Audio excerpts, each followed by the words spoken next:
What is TWS podcast, episode, whatever, who cares at this point? Bar. The rants of the vindicated. It's my podcast and I do what I want to.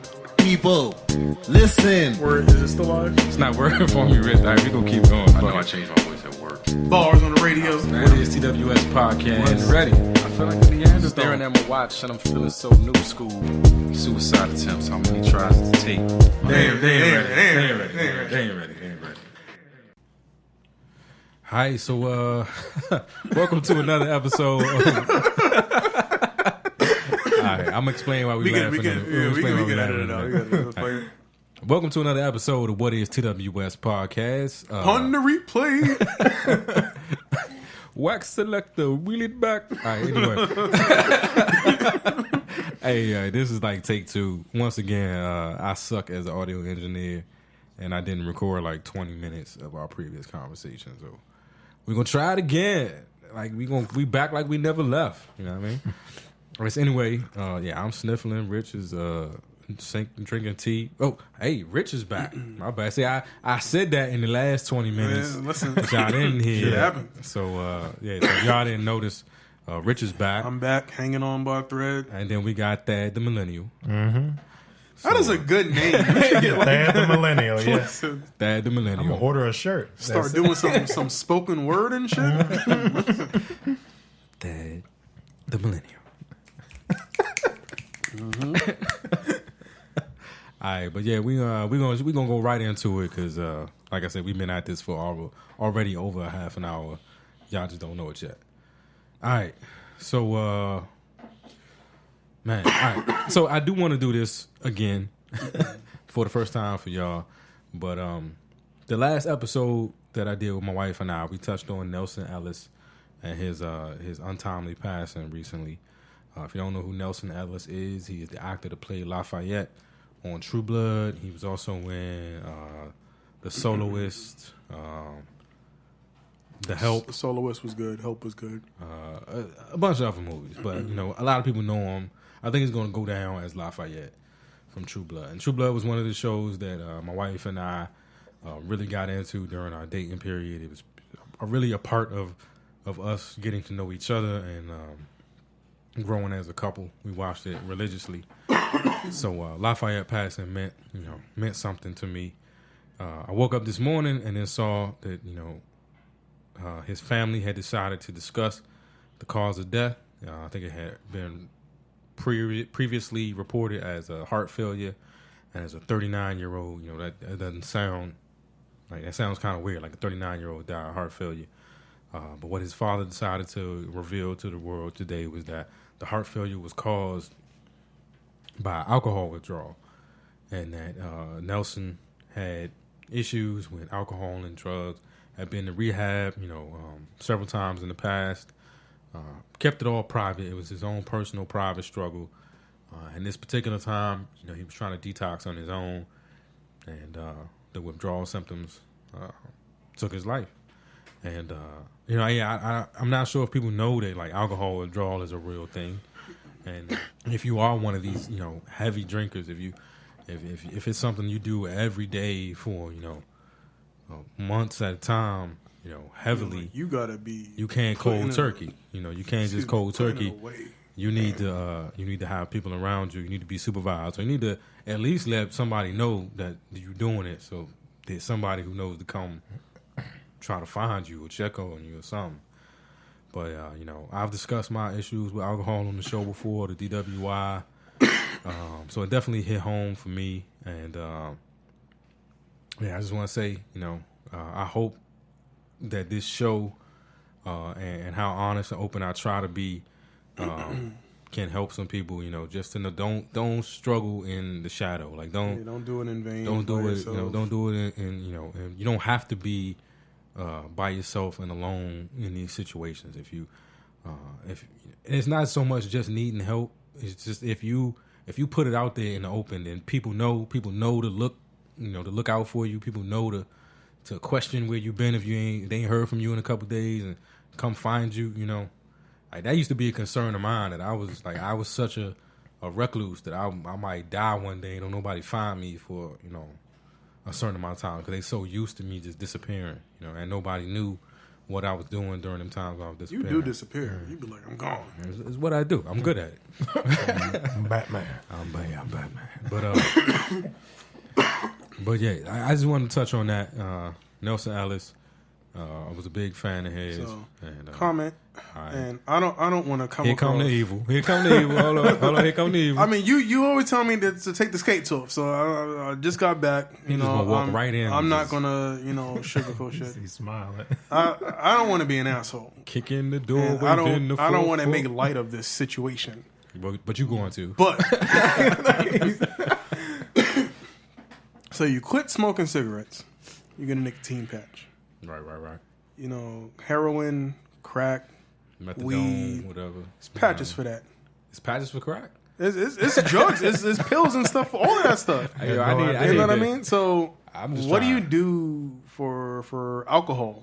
Like, is it just take a breakfast shot, or like, you know what I mean? Like, I mean, I know there's like serotonin and stuff you can take to try to replace, because at some point it becomes a chemical dependency. Your body, certain things in your body shut down because they don't have to provide these substances because you're getting them from outside places. So you just stop all of a sudden, and you're not providing your body with that chemical, and the parts of your body that used to produce it have shut themselves down. Yeah, I mean, you might experience some. But whatever I don't know. I don't know if there's like alcohol patch. I'm just saying, people, you need to tell somebody. Like, I'm just saying, like, if you going cold turkey, Rich. If I'm going cold turkey, I'm gonna call you. Hey, Rich, it's about to go down. I feel like I need you to be if on Flan if watch. if I quit alcohol cold turkey, I'm fairly sure I'd be okay. I'm pretty positive. Do you know how much alcohol you have to drink to experience withdrawal? Hey, man. Seriously, I think collectively It ain't as much as you think. I had okay. All right. Here we go. I've experienced certain symptoms. I have on at least 2 occasions, like, you just stopped and gone like a year without drinking, and I'll admit, like, I have experienced certain symptoms that could be attributed to alcohol withdrawal, like hallucinations, lucid dreams, and you can look these things up. Like, these things. I have lucid dreams now though, without drinking. Well, I had like extreme. Like, I had issues being able to tell what was real and what wasn't for a hot second. Like, yeah, like I would see like little kids in my apartment, and then like have no idea. Like, where little kids came. Is that alcohol world. withdrawal, or is that like Hey, time to move? I Like, Hey, it wasn't the poltergeist, man. It wasn't the poltergeist. I don't know. Unless the poltergeist got vicious ass time and he was like, "Oh, this nigga just stopped drinking. Let's mess with him. Let's fuck with him for a second." So there's a movie on Hulu right now called I think it's called Grabbers or something like that. Aliens came down to Earth. They're abducting everybody, killing everybody, taking them all over. I gotta see where you take this, Rick. The way to defeat the aliens will not abduct you If you drunk, if your blood has been tainted by alcohol. alcohol. I shit you not. As soon as I saw that shit, I added it to my queue. I'm watching that shit tonight. I gotta watch that too. Yeah, sounds pretty good. hey, It can't be all bad. Hey, people, Nelson Ellis died of alcohol withdrawal. That's the point we're trying to hammer home here. Is that if you're dealing So with what? something, So basically, if he woke up and took one more drink, he'd be here. folks, don't listen to Rich. That is not the point that I'm trying to make. I'm just saying, if you're going through some shit, if you're dealing with something, if you addiction is a disease. Addiction is not. I'm not trying to make light of the addiction. I'm just saying he didn't have to cook cold turkey. Like you said, he could have told somebody. He tried rehab. I'm a heavy drinker. I need to quit. You know what? I'm going to tell Jared. Jared, come over. I need to quit. I can't go cold turkey, but I don't want to do this by myself. I'm going to wean myself off. Day 1, 5 shots. Day 2, 4 shots. Day 3, I might drop down to 2 shots. Why am I picturing this like that scene from New Jack City with Ice-T and Pookie, and you like shivering and shit, and I got the blanket. I got you, bro. I got you. It's gonna be all right. Pookie man. was fucked up. It be calling me. But anyway, Anyway, again, people, what I'm saying is don't suffer in silence. If you're dealing with something, reach out. Let the people around you know you're dealing with it. I talk about everything else. Posting selfies for the gram. Do it for your life. Don't do it for the gram. Damn. They do it for the likes. Ain't nobody gonna like. They ain't gonna like shit if you're not here. Nah, they probably will like it. People will like that. They probably will like it. You know how many times somebody has posted like suicide. So and so died as they status, and I'd be like, am I supposed to like that, or am I? What am I supposed to do? That's why I'm so happy status? Facebook added the extra shit now. The little reactions, sad faces and hearts, and I think I've liked some. My father passed. I ain't know what else to do. This is a bad segue. I don't want to segue too much because I know I segue sometimes. Let's just do it, man. But I fucked up the first episode. Did you see the one with a girl and her best friend? I think I mentioned this before on the show. I don't know if you heard of it. Girl was with her best friend. Guy attacks her friend, and basically the girl's best friend was being raped. She pulls out her phone and live streams her friend being raped. Because she pulled it out because she was trying to take the guy's picture, but apparently she was streaming it and people were liking it. So then she just live streamed the whole entire her friend being attacked and forcibly had sex with it, everything for the likes. Wow. She was sentenced to jail too. Yeah. But yeah, I saw, and I think I might have posted it somewhere on What is TWS, but I saw an interview with somebody, and they were talking about how that's an addiction, the addiction to likes. Mm-hmm. When you get that like, it does release a little serotonin or whatever. You get that little euphoric. I saw a video on that. Mm-hmm. Yeah, you know so I think that's a real thing now. Real. People are addicted to likes. And she might have had good intentions, and then that serotonin started kicking in. Mm-hmm. She was like, "Word, y'all like this? Let me get the close up. Let me make it cinematic." About a month ago, a guy ran his Maxima into the back of a flatbed, broke his leg, he broke his knee and his right leg, fractured his lower leg on the left side. His upper arm on the left side was broke, and I think he fractured his clavicle. He crawled out the car, fully bloody, and he's like, selfie for the gram. You're laying in the street dying, and you're like, just had a car accident. Then he turned and he's like, Maxima totaled. And I'm like, fucking call the cops. Call the ambulance. Like, you sitting here dying. It's the last post they'll ever. It's all about Facebook these days. It's not that important to me, but one dude videotaped himself after a bear attack. I saw that dude. The dude, he was walking through, he's like, my ear falling off. Like, my ear is falling 360 degree and shit. That was crazy. Did you hear about the dude just recently that woke up to a bear biting his head? What? Yeah, so he said he woke up to a crunching sound. Oh, I didn't see the video. I ain't seen no video. I don't think it was video. I read the. They say he woke up to a crunching sound, and it was the bear biting his head, like the bear, biting into his skull. Oh. And it was trying to pull him away, and I think he poked it in the eye, some shit. it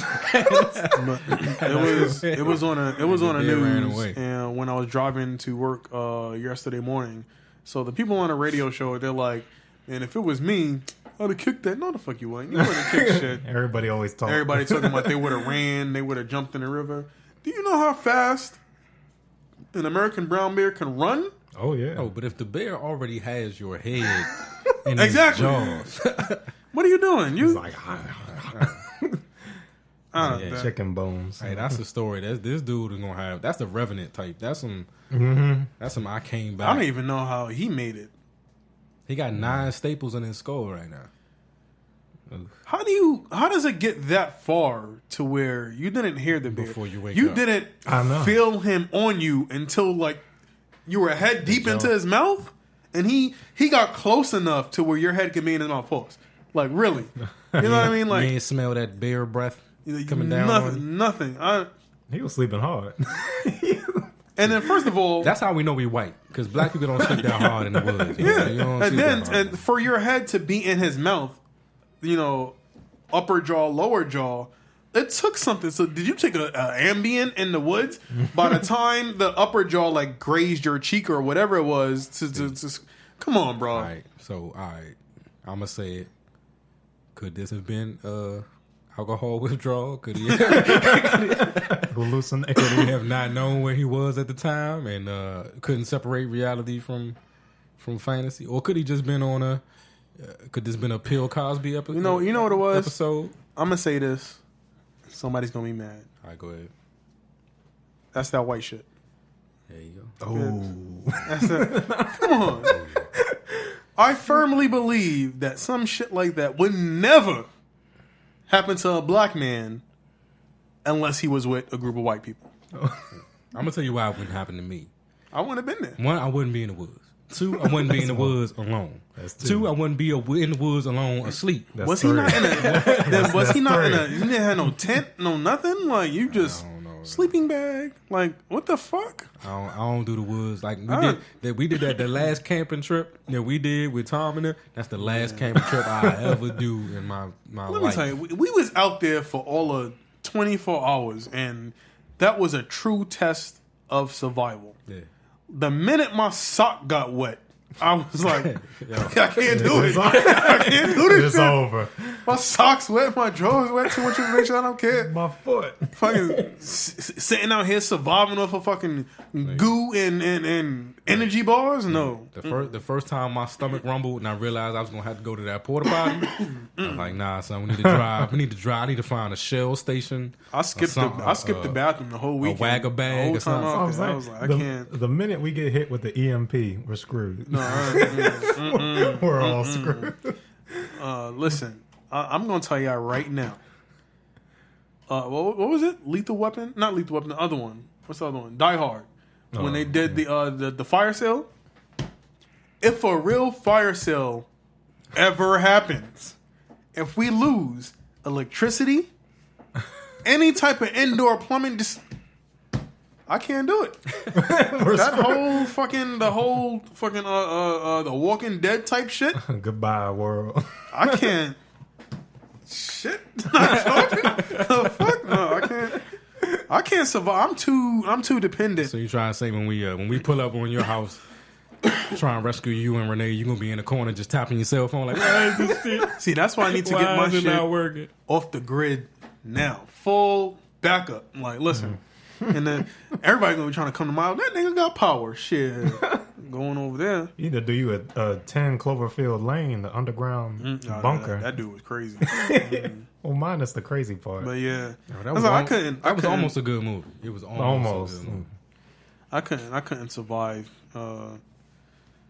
Whose side? You gotta like one. You gotta be in shape. Mm-hmm. Two. That's what I'm working on. You gotta be like a good 15 to 20% crazy. Because at that point you have to be able to stomach some shit. Like gotta. Listen, I'm about to cut your throat and chop your head off so I can go this way because they gonna catch you. You got to be able to stomach some shit.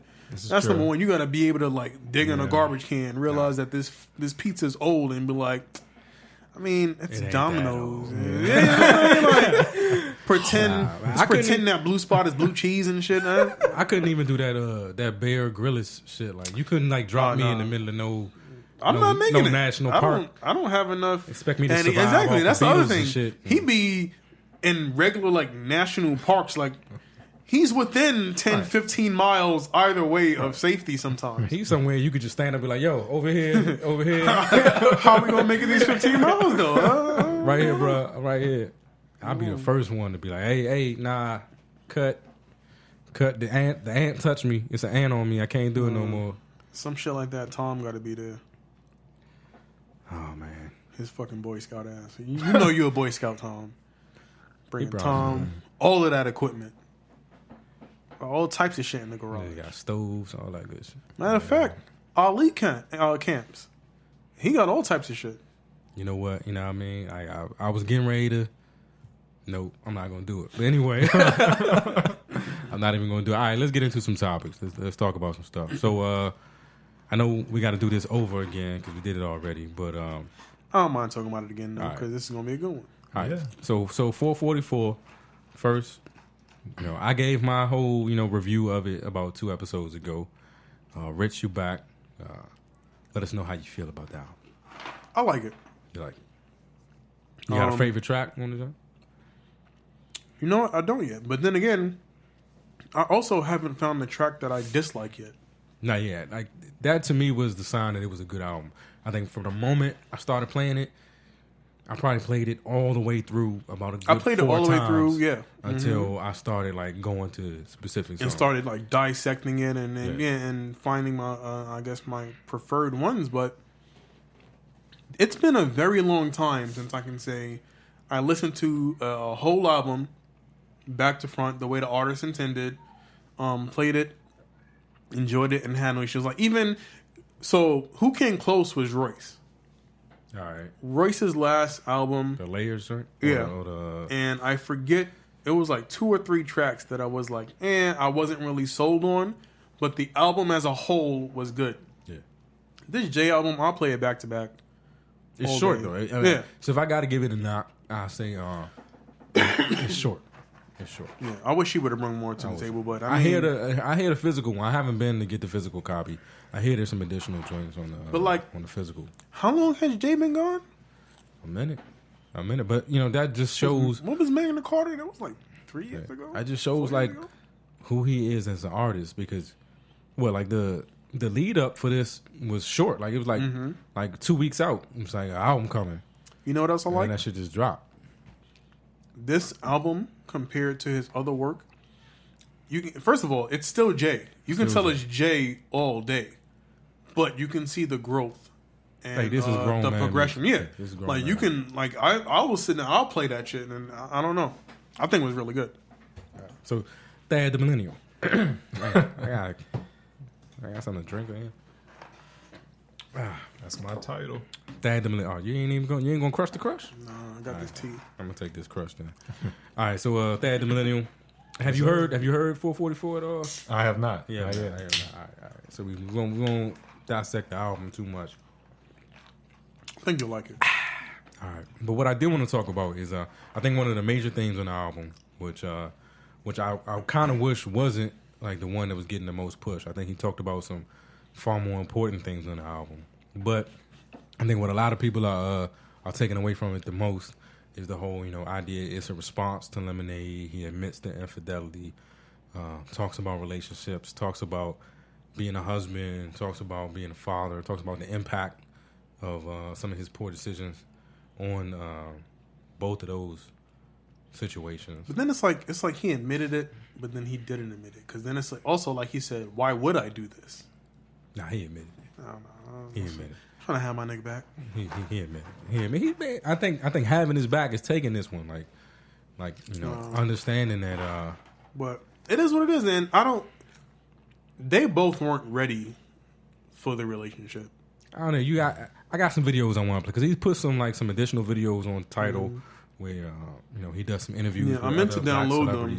I haven't downloaded them yet. Yeah, I mean he really admits a lot of it. But what I want to talk to Thad the Millennial is about is the millennial approach to this. Like, so what is the thought process of a 19-year-old right now in terms of dating, marriage, family? Are you looking to be a husband one day, father one day?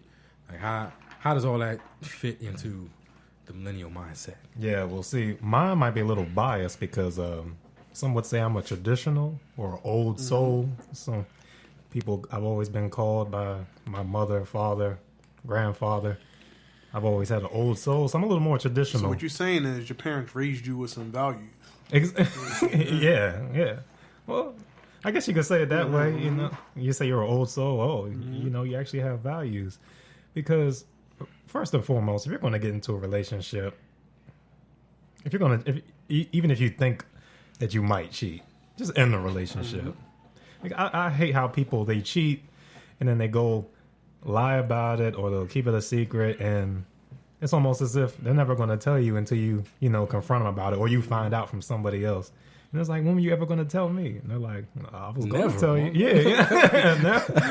But I'm like, if you're going to cheat or if you want to cheat, just end the relationship. Don't put the person through that heartbreak, because I've been on the receiving end of that more times than I can count. And I grew up, not to put too much information out there, but was in the middle of my whole parents' divorce, and yeah, it hits home hard for me because I was 5 years old when all that stuff happened.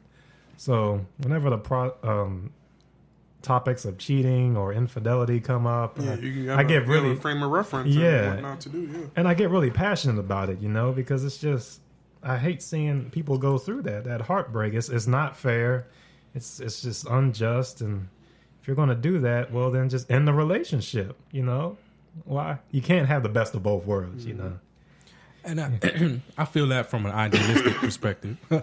Like I think, like you said, if you're going to do something like that, then maybe relationships aren't for you. Right. But I honestly think a lot of people that cheat, you never intend to cheat. Like it's not your intention. Like you don't, like you can love somebody, you can really love them.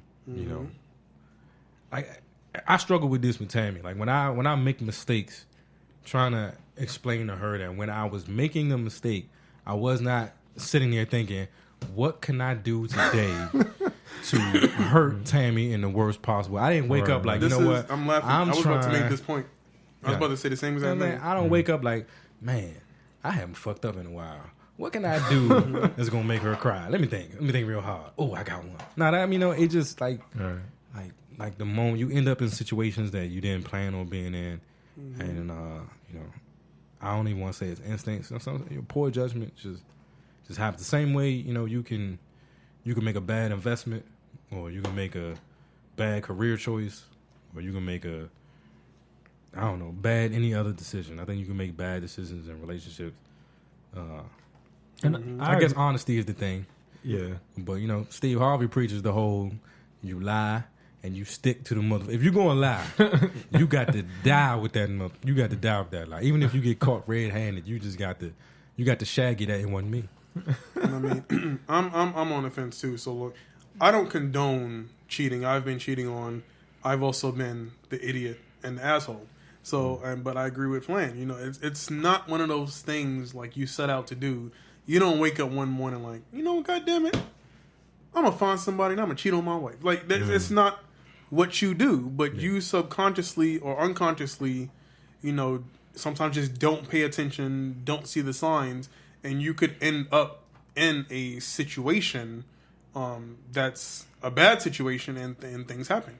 Me being older and not dumb and naive, I just happen to not let myself be put into situations. Yeah, you start recognizing the signs, but like, you peak game. Yeah. You peak game soon, early. I've been in the setup before, and this feels exactly like that. Let me not go over here. So you start preemptively doing shit. It's like, oh, your female coworker says, "Do you want to go do this?" Oh, sure. Let me call my wife.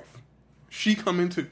Yeah. Whatever you do, you doing it as a group now. Yeah. All the guys are coming together, all the wives are going together. You just don't put yourself in situations. I found that with me now, like. If I meet a woman, like in our first conversation, I'm gonna put my wife in there somehow. You don't know what she does for a living, how much I love her. We got like, oh my God, this morning for breakfast I had Fruit Loops. You know who loves Fruit Loops? My wife. My wife. I do the same thing. It's a shield. You have to put it out there. One, I want you to know because I'm not ashamed of who I'm with, and I want you to know that I love the person I'm with. Two. It's a shield. Now that you need to take this step back.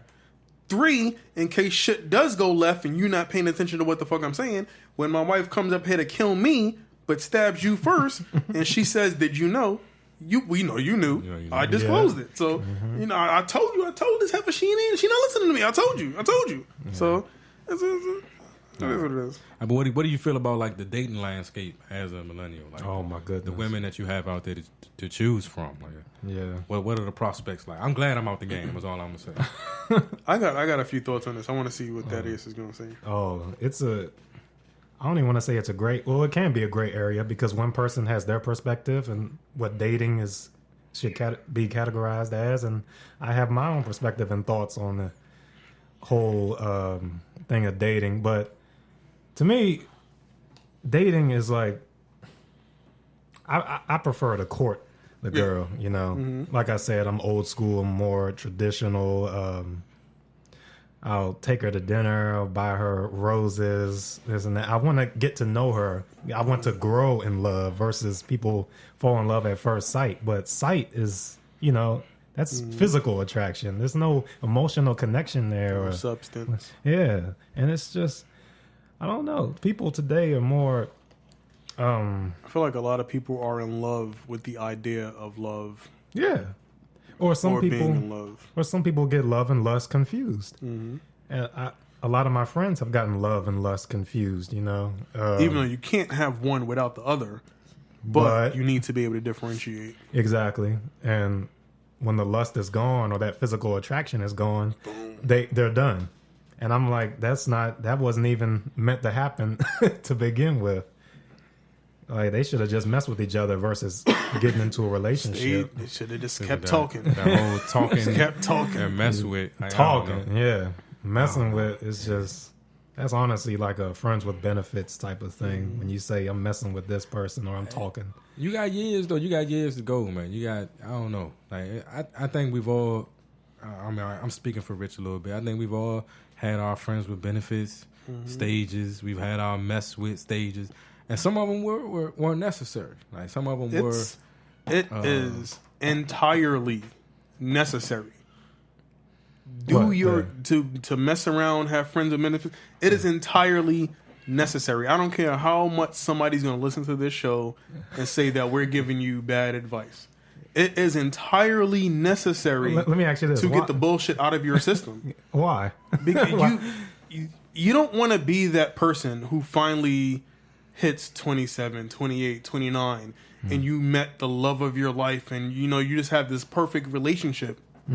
It's not going to happen in every single situation, but more often than not, you're going to have this perfect relationship, and it happens to a lot of people, and then the doubts start creeping in, or you might see somebody outside, and you never know what might have been because you weren't with enough people. And I'm not saying you need to go hoe around, but I'm saying if you just don't experience life and don't know what life has to offer, and then you just blindly commit, you're always going to wonder, what if? And I think you gotta find that crazy. Like, so I'm gonna say this, and ladies not gonna like this.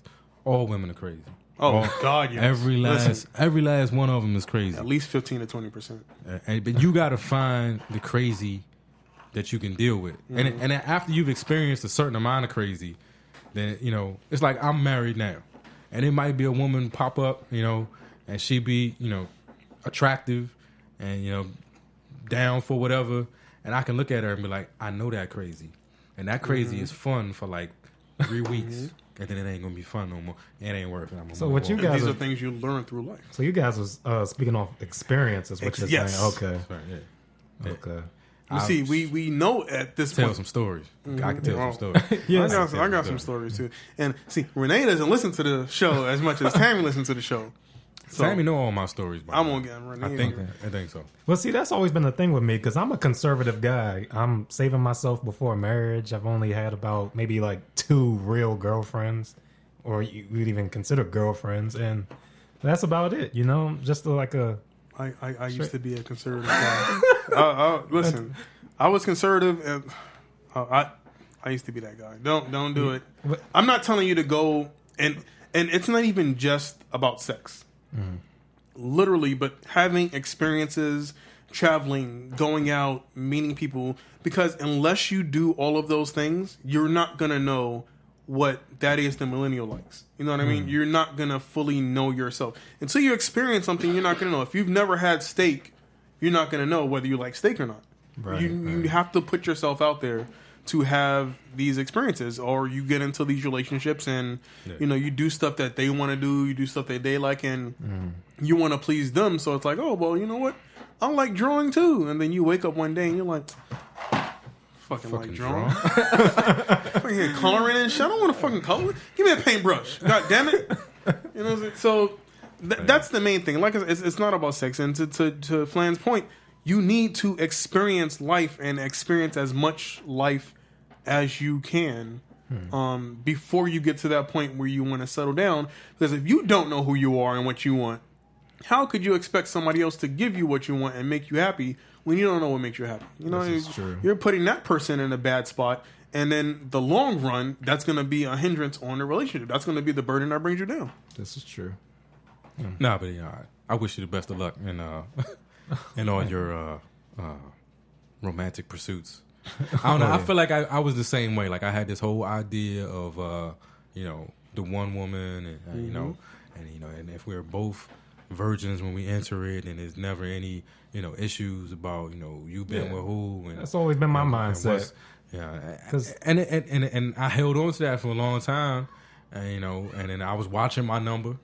I don't know if a lot of dudes do this, but I was watching my number. I used to, and then it's like you get 22, 23, and you're like, "Hey, Rich, hey, bro, hey." Not the number. I'm talking about in age. Hey, Wilt. I'm talking about in age. You get to like 22, 23. I was watching my number, and at one point, that was like a personal like source of pride. Like I can count them on one hand. I'm on one hand.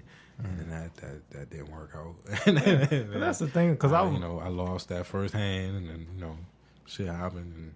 But like I said, now when things happen, it's like I feel like I know a little bit about every kind of woman out there, and when they pop up. So would you say at this point in your life, because of all of your indiscretions, because of all of the bullshit, the ups and downs, you're a better man for it, and you can steer the waters better. You know what to stay away from. Yeah, hey, like when I can look down the road and be like crazy. She's a thief. She'll stab me. I can see it. I'm like, I like what I got. I know what's out there, and I like what I got. I'm happy with what I got, and I would not risk what I have. It's not worth it for any of that. It's not worth it. I've been out there. I know what's out there. You see the same type of people, just different faces. Exactly. You start recognizing. I'm saying they all crazy. And see, that's the other thing. I can't say it enough. They all crazy. Once you get to that point where you've lived and you've experienced and you know what it is that you want, it helps you to appreciate that person better, because then it's like, you know what?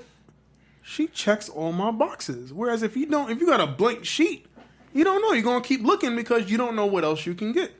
Like, well, I got this. I might be able to get this. You know what was one of the big moments, like the big light bulb moments for me in terms of Tammy, when she did something crazy, and I was like, man, here we go again with this bullshit. She just trying to start a fight for no reason, and then like an hour later, she called me back. I was like, you know what? I'm sorry. Like that came out of nowhere. That had nothing to do with you. I'm like, she crazy. But she knows she crazy. Damn it, I found one. I got one. And see, that's the thing, because they all say, as soon as you meet a woman, they always say, I'm telling you right now, I'm crazy. Yeah. But that's the default line. This is the disclaimer. They really don't know. They don't realize how crazy they actually are. Renee can admit it. She'll admit it, and we all know she's motherfucking crazy. But she's under my tolerance level. You know what I mean? You gotta find, that's the key. You gotta find somebody under your tolerance level. You gotta find the crazy that you can deal with. But they're all crazy. All right, here's a little game for you, because I heard you mention roses a couple times. Roses are nice, but roses is too common. You wanna really get a lady, find a way to find out what her favorite flower is. And if you find a girl whose favorite flower is roses, I'm gonna say that I'm gonna put that in my yellow flag, my yellow light category, because that means she probably hasn't, I'm gonna say it much. I was just about to say it. I'm gonna say it. She's a basic bitch. I'm gonna say it, because when you meet a woman and the first, if that's the first thing, there's nothing wrong with a rose. But if off bat that's it, there's no frame of reference. It's because she hasn't seen much, and this is what they do on TV, and this is what her friends do. So therefore, I want a rose. Well, see, I was limited because it was Valentine's Day. They were selling roses in the cafeteria. And see, I don't want to say it's nothing wrong with that, but on her side, because then also a lot of women, and see, I'm one of those guys. A lot of people also don't know different roses and colors mean different things. Oh, we got a guess. Another guess. Hey, sweetie Petey, you can give me night kisses.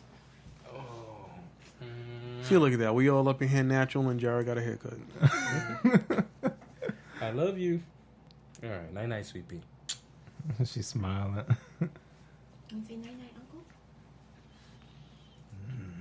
Let's go night, nigga. It smells so good. She's like, I know. Good night. You ain't want to give me a hug earlier? It's okay. I'm going to hug you now. Good night.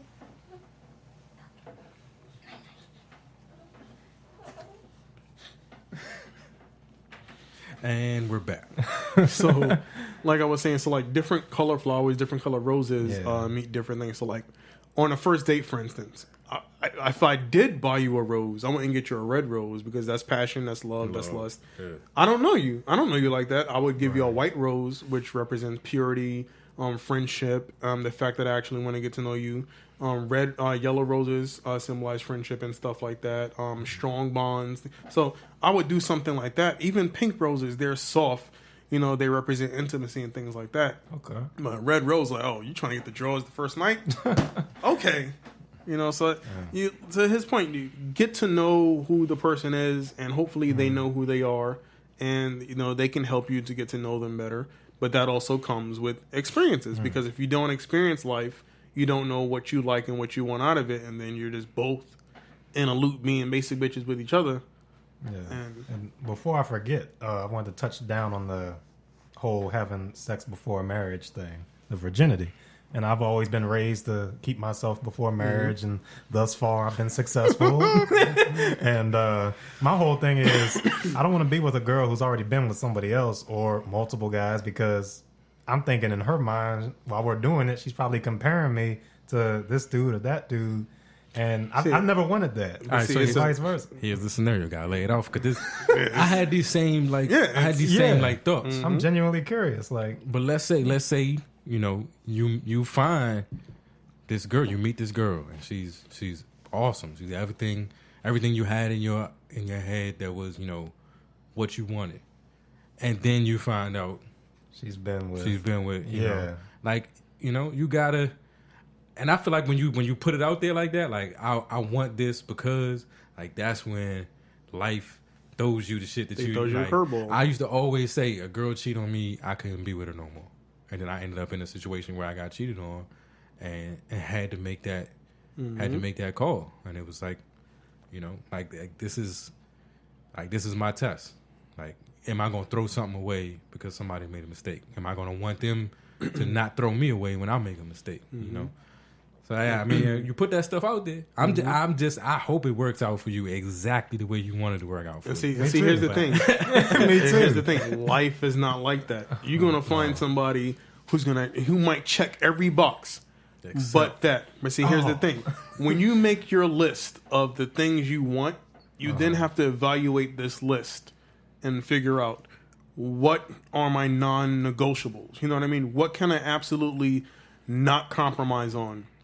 If I were personally in your situation, I don't think that the woman I'm dating not being a virgin would be a non-negotiable thing for me. You having a good head on your shoulders, you having a job in or going to school, having dreams and aspirations, having to genuinely want to get to know me, being a good-hearted person, educated. There's so many other boxes for me at this point, and even back then, that would be non-negotiables. Even if I was going to be in a frame of mind where I feel like, you know, I don't want us to have sex, I want us to wait, I don't feel like that would be the one, especially in 2017. I'm just saying, at 19, I can see where he's coming from.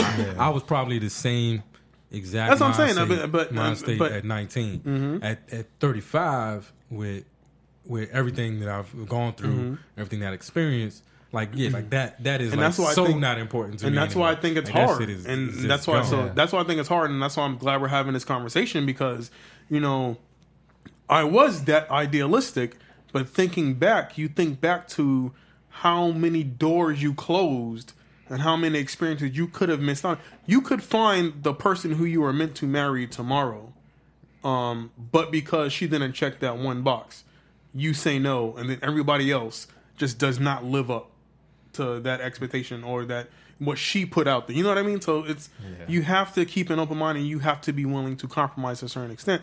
Never compromise yourself in who you are, but you know, you have to be clear on what's a full on just non-negotiable, and This is 2017. Like I said, I keep saying I want everything to work out for you exactly the way you have it in your head. I'm just saying, be prepared for the curves because they coming. And I'm gonna say this. The number one box for me, and we discussed this on the show before. Like at 35, what I want out of a relationship, and what I think most men end up realizing that they want more than anything, is peace. Mm-hmm. If you can find a woman who is your source of peace, I think all the other shit that comes with her, you can deal with. That's a keeper. If she got 7 kids and fuck every dude you know, but when you come home and you know she is you feel at home and you feel peaceful, and she don't cause you no stress, and she's your way to de-stress.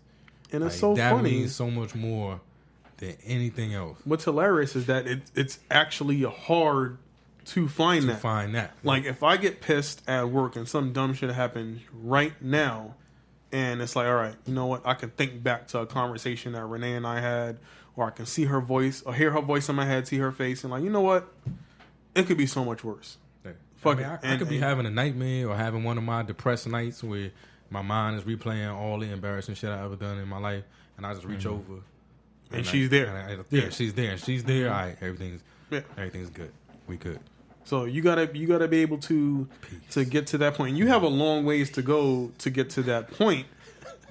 If anything we say can help you sort of springboard and avoid some of our pitfalls. Like I said, I was idealistic, and you just close the door on so much shit, and you don't realize it. Men cheat. All right, so this is coming full circle. I think men cheat because they are in search of peace. They can't find peace at home, so they leave out of there. And then Patrice O'Neal said it best. He said, "It's like, ladies, don't get mad because cheating is for you. Cheating is when a man sneaks out of his own house to go find some peace behind your back because he doesn't want to hurt your feelings." Like that is cheating. That is cheating. But if you got to realize if where you at's not peaceful, then you gotta go find that. Right? I'm telling you that's what's gonna be more attractive to you than anything else. And as you get older, is just finding someone. It's the relaxation who you can relax. The fact that I can go home after a long day. Listen, you wanna watch some Netflix? Put on some Hulu.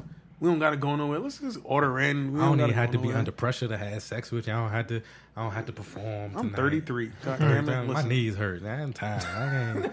I can't do all that. I just want to chill. I just want to relax. I want to watch a movie. I want to listen to some music. I want to laugh, and not. And you can actually be yourself and stop trying to pretend or impress somebody. I want to take the mask off. Yeah. I don't want to be Jared the system administrator or Jared the podcast host or CEO of. I don't want to be none of those things. I want to be just Jared. Yeah. I want somebody that I can do that with, and that's it. Like that's All right, we spent a lot of time on this topic. Let's talk about some hoes. Where the bitches at? Where the bitches? Chicken wings. All right, so yeah, Rich, you got your work cut out with you with the editing because this shit is all over the place. I'll be editing anyway, so I mean, fuck it. And I get my new headphones in tomorrow, about 8 p.m. So. All right, so we talked about this before, but Amber Rose was on Drink Champs. Drink Champs, one of my favorite podcasts, one of the podcasts that made me want to do a podcast. And I listened to the Amber Rose interview, and she went into detail about what the slut walk was. And so we've talked about the slut walk previously, and I've been real hard on the slut walk because I don't think because I don't think I understood what the slut walk really was. And so I listened to it today, and she had me for me. Like I was listening to it, and she was talking about how it's about empowerment and the whole idea. She compared it to how like black people have taken the N-word, black people have taken nigga and like turned it into our thing, and you can't hurt us with it no more but you still can. But I think that's sometimes the premise we use to try to justify it. And she was like, the whole slut walk thing was just like, if you a chick and like just taking it so that people couldn't use it to hurt you. Like somebody can't call you a slut when you really not being a slut. That's just their way of like making you feel bad about whatever it is that you're doing. Like, if you can own whatever it is you're doing, say, yeah, I am a slut, and take it away from you, like that. Yeah, but they're going too far. They're going because I saw another one, and she's like, you know, if you want to be promiscuous, be promiscuous. Right. You own that. If you're owning the fact that you're fucking everybody walking up and down the block, you know, then they can't take that away from you. You take the power back from that word. And that was the cutoff point for me. Yeah, so you know what I mean? So yeah. I don't know. My thing is what I've always said. Like, if that's you and that's what you want to do, and you want to promote it and you want to put it out there for people to know, it has nothing to do with me. That's cool. Go ahead. If you want to be a hoe, be a hoe. That's cool. But understand, I'm gonna call you a hoe, and I'm gonna say it in a derogatory fashion because you can't do what you want to do and then tell me how I have to feel about it, and then tell me I can't say nothing about it. Tell me I got to look at you in a positive light when I don't. You can't do that. You can do whatever you want to do, and you justified in doing it. But then when you do whatever you want to do, when you put it out there for people to see, you got to be ready to take that backlash. Like, if you gonna own it, then you got to own it. And sometimes owning it means dealing with the negative that comes along with it. There's stuff I say on the show that I gotta own. I can't just say it and then go back to work and be like, nah, y'all can't say nothing to me about what I said. Like, nah, I said it. Now I got to deal with the repercussions. So yeah, if that's you. If you want to be a slut or you want to do the slut walk or whatever it is, if it's positive, then great. Maybe you won't get no repercussions. But if you're doing something that's going to be seen as negative in some people's eyes, it's a real reach. You got to be prepared to deal with the negativity that comes along with it. And this is another thing that she was saying, how if a guy has sex with a girl or how many ever girls, and he gets props on it, he gets a pat on the back. Like, no, he doesn't. Yeah, she was saying something along those lines. See, that's so old school because I'm 33. Even when I was in high school and I knew a dude who was like sleeping with everybody walking, damn, you a hoe. You don't care about your dick. Like, that shit gonna fall off. I wasn't giving him props. Oh, you smashed somebody else. No, dudes are hoes too. Like, it is what it is. I've worked with people in my adult life. But here's my thing about that. Like, if I see somebody, like, all right, cops is killing black kids in the street and getting away with it. I see somebody doing something that I think is wrong. Is my way of justifying, my way of balancing that out, saying, so now I should be able to kill? It's okay. Y'all keep killing us as long as I can kill y'all. Like, no, if you wrong, I don't want to be wrong with you. I want to tell you that you're wrong. But this is what I got from what she was saying. She was basically saying how men don't get ridiculed as much as women for being promiscuous. And I don't think that's true. Well, she was saying how if girls like to go around giving oral sex to dudes, then maybe she just enjoys giving oral sex to dudes. She shouldn't be ridiculed for doing it. Maybe she just enjoys it. That's what I heard. And if that's what you enjoy, young lady, then by all means, that's what I'm saying. Enjoy yourself, but understand. But at the same time, that's terrible. I will say that Stacy's a dick sucking motherfucker. I'm not gonna say it. It's gonna happen. But if Peter's out here fucking blowing everybody, you carpet munching bastard, get the fuck away from my juice. You know what I'm saying? Right. It's equal opportunity. You can't show up somewhere as Eddie the ass eater and think you're gonna drink out of my glasses. Exactly. You get the plastic cup. From day one, listen, don't believe shit that nigga said. Damn. But this is my rant, though. Like, where is the discipline in that? She is not even convincing girls to just indulge in their desires. It's a fake cause, and this goes back to something that Jared and I have said on many an episode. It is no longer okay to shame anyone. It's shameful. Yeah. It's shameful to shame. Yeah. You know, back in the day, if you was an ass eater, none of your boys would have been like, you know, I ate her ass yesterday. I ate Tiffany's ass last week. Everything is okay. Nothing is taboo. Everything is fucking okay, and you're just supposed to be fine with it, and you can't say anything about it. And I think that it's wrong. I think it's wrong. It almost reminds me of the whole discipline issue with disciplining your children. You can't. Nowadays, it's child abuse. You can't. I guess my parents got child abused, and my parents are my parents, and back in the day, yeah. You can do, if we're going to live in this society where you can do whatever you want to, that should include me having whatever I feel like saying to say about whatever it is you choose to do. Like, if you want to do what you want to do, I can't I'm not in the business of controlling people. I can't control you. I can't stop you. But you shouldn't feel you like can't control me too. You shouldn't feel like there's no consequences to your actions. I just see a distinct lack of moral values in today's society. Right is wrong and wrong is right, and I'm just like, there's no consequences. No more. Yeah, exactly. You can't punish people for nothing. You can't, even if the punishment is something as stupid as you having to listen to my mouth. Who am I?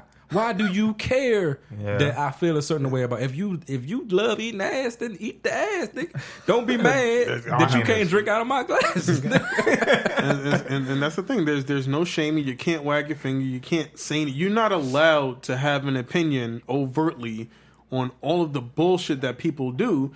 Yet they're being overtly opinionated and forcing, their agenda onto you. So where do you draw the line at? If you're going to push, I should be able to push back. Exactly, and that just reminds me of the LGBT community. They literally try to shove this down our throats. Should we warn them? Should we? This is Millennial, y'all. This is Millennial. All right, go ahead. Oh, I'm sorry. Is there rules against this? No, there's no rules on this show. Okay. Not on this show. I'm sorry. Listen. But it's just... it's crazy. Yeah, it's... from my past experiences for lesbian or gay or whatever that I've met, and they'll come on to me, and I just tell them I don't agree with that lifestyle. I'm not like that, and that should be the end of it. But when they continue to advance and are persistent, that's when I have a problem. No means no. You know what I'm saying? And that's my only issue there. I don't go out and do hate crimes against people like that. I don't see them as different than me or anybody else walking down the street. I just have a problem when somebody tries to force their beliefs or whatever onto me. That's where my issues lie. But you notice how easily something can be a hate crime? Yeah. So just like you, perfect example, if you're at the club and this guy is consistently trying to push up on you, he gets very aggressive with you, a gay guy, and you push him off of you, and the cop says, "What happened?" and you say, "This gay guy grabbed me." That is now a hate crime because you prefaced it with gay, and you assaulted him. You know what I mean? But it's so easy how we just brush these lines away. Yeah. See, I'm gonna use my words kind of person. If I'm gonna get in trouble, it's gonna be because something I say. I ain't gonna touch you. I ain't gonna put my hands on you. I'm gonna be the whistleblower. I'm gonna be the one. I'm being assaulted. I'm gonna have me a rape whistle. That's what I'm gonna do.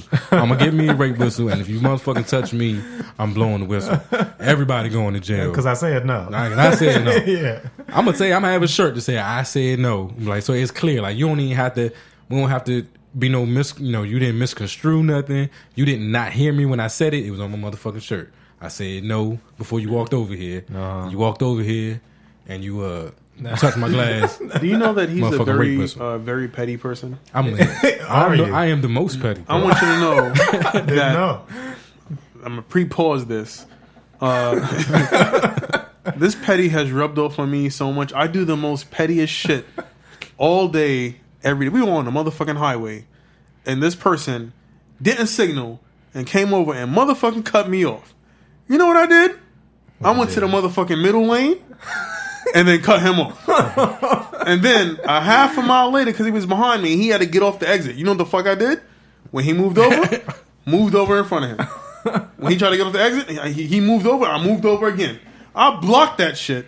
He had to keep going to the next exit. You know what I did? I moved over again. So you weren't even going where he was going. No, God damn, as long as we still going straight, if you move, I'll move. You on this highway. You shouldn't have cut me the fuck off. Man, if these the new rules, you can't touch nobody. I don't want to. I'm not a physical person. I don't want to hurt anybody. I just want the freedom to say how I feel. Mm-hmm. As long as I can say how I feel, then I'm good. I'll let you say how you feel. Like, if you don't like what I have to say, you don't like me, you free to say it. Now, you can't say it and think that I'm going to be happy about it. If you say something, I might say something back. We just get into it back and forth.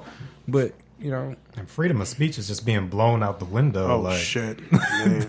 Just, you're not even That's a whole 3 episodes. That takes me back to motherfucking, what's his name? Milo Yiannopoulos. I'm telling you, he represents what we are building toward. If we are literally going toward this be, say, do world where you can be, say, and do anything that you want to do, that is what you're going to end up with. I don't know if you've heard of this guy. Look this guy up. It's who is he suing right now? I can't remember if he's suing like CBS or Breitbart. He comes out he spewed all of that shit talking about he wants to be able to freely rape boys and it's okay or whatever. In the world. Then he releases a book talking about all of this shit. Then the publishers don't want to publish the book and they don't want him on the TV show advertising the books. And like, he's suing them for not letting him on their show and shit to say, I want to rape boys. Like, the fuck?